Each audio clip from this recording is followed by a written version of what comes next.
I, 33 male, and Lucia, 29 female, have been married for 4 years. Growing up, I never thought that I wanted to get married. When I met Lucia, I loved her enough to be able to compromise on that, so I did. I got married, and for the most part, I never regretted that decision. It seemed good. She's ruined everything, though. I wish humans weren't the way they were. Everyone acts like it is great for us to be higher animals, but sometimes I wish we were more basic, because it would mean that people didn't do things for such selfish reasons and try to justify their actions with the stupidest excuses. Some necessary background. Lucia has always been a very sexual person during the course of our relationship. If we could make love every single day, she'd want that. I like intimacy just as much as the next person. But as the man in the equation, sometimes I genuinely don't have the energy to exert myself. However, I still make sure to put in the work at least 3 times a week. Most times, it is more like 5 times a week. She knows that I know that she'd want it more if I could deliver. But she has always acted like we reached a good compromise in terms of the frequency, so I never felt too pressured to push myself to failure. I work a full-time job, and a lot of the time, I get back from work exhausted. I'm the one making the money. I still manage to put her in first in most ways because I see that as my duty as a husband. I had to learn in the worst possible way that you can do it all and still get stabbed in the back. I genuinely don't think that there's anything else I could have done to avoid this outcome. I was already doing more than enough as a husband. Lucia has been cheating on me, and the very worst part of it all is that she thinks that she's in the right. I don't know if she genuinely believes that, or if it is just her unique way of dodging accountability, but she told me that she was doing me a favor. I found out that she was cheating because she did a horrible job of hiding it. I noticed that she was acting different. She was acting distant around me, and I wasn't sure exactly why. I tried to get to the bottom of it, but in that annoying female way, she was denying that there was something wrong when there was something obviously wrong. I got tired of asking, and I stopped bothering. The thing is, I wasn't going to be a fool and let her keep telling me everything was fine. So when she was sleeping one night, I just grabbed her phone and decided to go through it in detail. There were some things that were just mildly concerning, but after almost an hour of going through her phone, I eventually found something definite, and it was her conversation with a guy on Twitter. They were talking in the DMs, and literally everything they were talking about was sexual. In fact, as I continued to go through it, it became very clear that they weren't just using each other as a virtual outlet. There was a lot that indicated that they had actually met up. It just took me checking the guy's profile and his pictures to figure out that he was in the same city as us. I had to read everything a second time to be entirely sure that I had reached the right conclusion that the two of them had an affair going on. It had been going on for at least a month by the looks of things. I didn't even waste any time. I woke her up right away. I know that there are better ways to handle those kinds of confrontations, but my head was too much of a mess for me to take things in any kind of controlled manner. I just wanted to understand what was going on and let out all my frustrations. She looked very surprised that I was waking her up, and it took her a while to calibrate and see that the phone I was holding up was hers, and that it was open to Twitter, and it took screenshots of everything. I'm not dumb enough to have not done that before the confrontation. She sat up suddenly and snatched her phone out of my hands when she realized. Her first move was to snap at me and ask me why I had been going through her phone. My first instinct was to slap her when she said that, but for obvious reasons, I held myself back. It is deeply irritating to have someone ask you that when they were clearly the one doing wrong. I told her she was stupid if that was the first question she had. I asked her to explain, and she just looked angry as if I had had no right to interrupt her beauty sleep. She acted like she wanted to go back to sleep, but I yanked the blanket off of her head and told her she was going to have to answer some questions. She sat up, visibly annoyed, and she asked me what I wanted to know, as if we were doing a Q&A. Even up to now, I still can't believe that's the approach she decided on, acting as if I was a nuisance for wanting to know why she was cheating on me. That was my question too. Why are you cheating on me? Her response was to ask me if it was cheating. She didn't even bother trying to explain that. I had to prompt her to say more, and she explained that it could hardly be considered cheating. She was just going out to get what I couldn't give her. I pointed out that we typically slept together anywhere between 3 and 5 times a week, so she could hardly say that I wasn't giving her what she needed. I was doing my part. She retorted and said that I wasn't. She pointed out that I knew she needed a lot more than what I was giving her. When she said that, my mouth actually dropped open. I was already shocked enough from the plain fact that she was cheating on me, but I expected the reason to be like every other cheater, that she was selfish and wanted more than she already should have been satisfied with. But for the reason to be that she was trying to top up her tank and that was simply it? Don't we all want things we can't get in relationships? A lot of guys want anal or threesomes and don't get that, but we make do knowing that we probably never will. But she couldn't do with not getting plowed into every waking hour of the day. It was such torture for her that she decided to cheat on me. I had to ask her to clarify if that was really the road she wanted to go down. Road? It's the truth. Why are you acting like I'm wrong to say that? I wanted to lose my head, genuinely. I told her that she was acting like a jerk. She just laughed and claimed that I didn't want to hear the truth. It's not that she was trying to lie to me, but it almost seemed like genuinely she believed what she was saying, like she hadn't been in the wrong. She further explained that she only chose to meet up with the guy when she knew that I wouldn't be able to give her what she wanted. Basically, the blame was on me, and she was a good person because she was saving me from overexertion. I remember just holding my head in my hands, with my hands covering my ears. She kept speaking, but I couldn't hear it, and I didn't want to. I genuinely felt like I was losing it. Eventually, I just stood up and left the room. I couldn't deal with it. When I returned almost 2 hours later, she was back to sleep. I don't know how else to explain how hopeless I felt. I wanted to show her how mad I was, especially with the nonchalance that she was displaying, but the only ways that I could think of would have had me thrown in jail. I remember strongly considering whether it was worth it or not, but ultimately, I decided to be the bigger person. I told her that she'd need to pack out of the house, but she laughed and said that there was no way that she was going to do that. I didn't expect her to agree to it. She was going to be difficult every step of the way. I also refused to move out, so we ended up turning into roommates. I contacted one of my friends. His wife was a family attorney, and I got her to take on the role of my divorce attorney. I had Lucia presented with the divorce papers, and she looked at them with contempt, as if I were somehow making a foolish decision. What's the craziest thing to me is that she was a fine wife before that. We didn't have issues.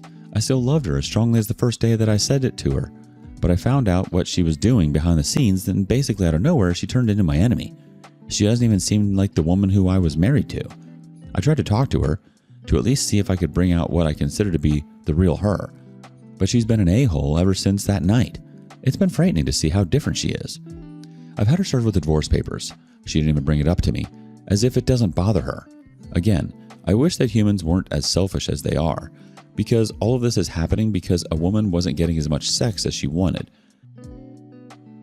Maybe a lot of you think it is the kind of problem you want to have, but I promise you that until you're there, you might not understand what it is like. Anyway, all I can do now is sit around and wait for the divorce to kick me or her out of this house. Once that whole deal is finalized, I know I'll be free from her and the headache that she's bringing my way. I'm a peace-loving guy. The last thing I wanted to go through was all of this drama that I'm sitting through at this point. Update. I'm back now with a major update to my entire divorce saga. A whole lot has happened, and it might be worth understanding what happened in the first place. Lucia and I eventually had to go through the actual divorce process, and neither of us were surprised to see that we couldn't reach an agreement on anything. I don't even think we were trying to settle things before court. It was too messy. But eventually, it was agreed upon that we were wasting our time, so we took things past the negotiation phase. Being in front of the judge was its own headache entirely, but I was glad because I knew that it meant that the end was relatively close. The judge listened to both of our agreements and assessed all the major things that we owned. I remember thinking about how horrible the divorce would have been if we had chosen to have kids a bit earlier. I'm glad that we never had gotten to that point. I wouldn't even have wanted to co-parent with her. That's how little I respect her now. Ultimately, the judge reached the judgment and he decided to award me the house, which was a big win for me. I could see how disappointed Lucia was not to get it. I would have been fine finding another place to rent, but most of my motivation for wanting it was so that she wouldn't have it. I turned into the average spiteful spouse during a divorce, but I think that I had the right to be that. I was the one who was wronged. I have to pay alimony, which I expected. She had a job, but she earned a lot less than me. She doesn't have a job anymore, and that's something that I'm still going to get into. Besides that, we split the rest of our stuff in a way that I'd considered to be fair. I don't think that fairness should have been the approach because the marriage fell apart because of her stupid decisions. She should have gotten nothing, but for some reason, we have no-fault divorces, one of the dumbest things about our country. While we were walking out of the courthouse, she told me that I was going to regret losing her one day. That was such a ridiculous thing to say because I was super happy that I wasn't going to have anything to do with her. The weird thing about dealing with heavy emotions is that sometimes they take a bit to hit. It was about a week after the divorce that I think the full extent of her betrayal hit me. It became so obvious how she had effed me over, and considering that she didn't deserve anything in the split, she got off way too nicely for my liking. I hated the idea that she was going to go off and live life like she hadn't done anything wrong to me. Her ex-partner was going to have no idea of what she had done to me. I hated that. I didn't want to go down the route of writing a long expose on her and posting it online because that's not the kind of dirty business that I want to draw myself into. So instead of that, I decided I was going to make her lose her job. I don't come from a rich family in my city, but I do have a relative who has done very well for himself. He knows a lot of people in the city, and I decided to call in a favor. Lucia wasn't some kind of vital employee where she worked, though she had been there for a bit. I told my uncle about what I had gone through, and he seemed as mad about it as anyone should have been. I was glad that he had my side. Essentially, everyone I had told had had the same reaction, which really did make me feel better, because there was a tiny part of my brain that was wondering whether I was really the person in the wrong.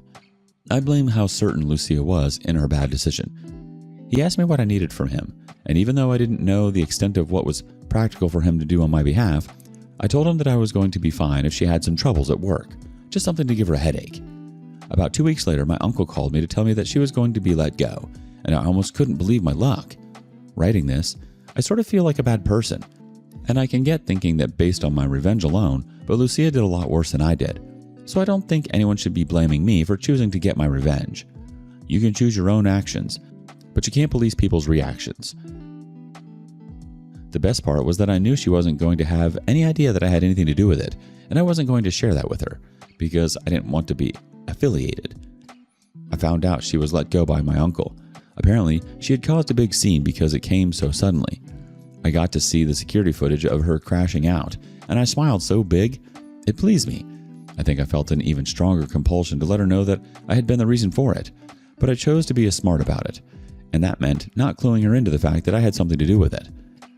Either she's incredibly smart, or she trusted her work ethic so much that she knew there was no way in the world that she would have been let go without a very solid reason.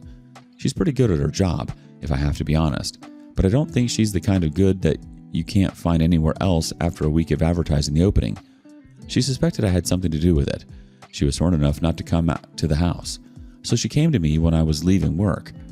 I tried to avoid her, but she physically stepped in front of my car and told me that I had to admit that I had something to do with it. My first question was how she imagined that I would have had something to do with it. She didn't have a good answer to that, but she said that she didn't trust me and she knew I would try and find some way to get back at her. I told her that I had moved on and whatever was happening to her was karma. I laughed after saying that, and I think that triggered her. She tried to swipe at my face in a slap or scratch or something, but I moved back fast enough. I just stood there in disbelief. I wanted to retaliate, but I chose the moral high ground. I told her to leave because the only other option was going to be me calling the police on her, and that was going to make things a lot worse than her just being unemployed. That was enough for her to leave. She's been crashing out on her Twitter account. There's a lot of subs that are meant for me, but that doesn't mean that much to me. In fact, there's something satisfying about seeing how much she's been hit by losing her job. I didn't want to do too much to get back at her, but I wanted to do something that was going to be strong and meaningful, and it looks like I chose the right thing. She has the alimony from my job to live on, so it's not like she's going to die. She'll be alive, just a little less comfortable than she's used to. I'm very tempted to tell her one day in the future that I was behind it all, but that might not be necessary. I'm trying to protect myself as much as possible, so I might just have to choose to forego that little piece of satisfaction. Is there a moral to the story? I don't think so. Maybe I should have stocked up on more energy drinks, so I'd always have been able to satisfy her every call for pleasure. Everything else I did as a husband didn't matter. There was one thing that she wanted, and that's what most cheaters are looking for at the end of the day. I just have to acknowledge that the choice was hers, and so she chose to cheat on me. I never made the wrong move. You were busting your butt, showing up, providing, keeping the house and the intimacy alive, and she decided that wasn't enough. Her solution? Cheat. And then act like you're the problem. The best part is that she's now facing consequences she doesn't understand. Job loss, public meltdowns, minor chaos in her carefully curated life. And she has zero idea you're behind it. She thought she was untouchable. She isn't. She's the walking embodiment of, I want it all and I want it now. And now she gets to figure out the hard way. Don't even think about looking back. She's not worth a second of your attention, and the only thing you need to focus on now is moving forward. Free, untangled, and way better off without her. Do you have a similar story? share it with us in the comments below. And thank you for joining us today on Our Space. Be sure to like and subscribe and hit that notification bell so you don't miss out on our next video. Until next time.